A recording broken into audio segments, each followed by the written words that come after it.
Hello mga loves! Magluluto tayo today ng tokwat baboy. Ayan, easy-peasy lang tulutuin mga loves at talaga namang ito ay isa sa mga tipid budget ulam. Yes. Kaya eto na nga, habang nagpiprito tayo ng tokwa at baboy, gumawa tayo ng sauce. Toyo ng asawa mo, suka ng lula mo, oyster ng mga anak mo, at ikaw na ugaling paminta. Syempre, naglagay na rin tayo dyan ng ginisa mix, cornstarch, water, and of course, syempre, ang konting asukal.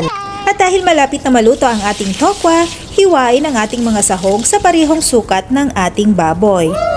Kaya naman mga loves, pakuluan na natin ang ating sauce sa mahinang apoy lamang upang ito ay lumapot. Yes. Ihulog na ang ating tokwa, isunod ang ating baboy, isunod ang ating sibuyas. Siyempre, huwag kakalimutan ang pampagana, ang ating siling pula at green.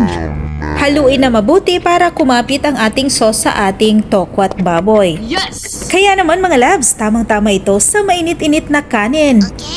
At syempre, masarap din ito pang pulutan. Kaya naman mga loves, ano pang inaantay nyo? Tara, kain tayo!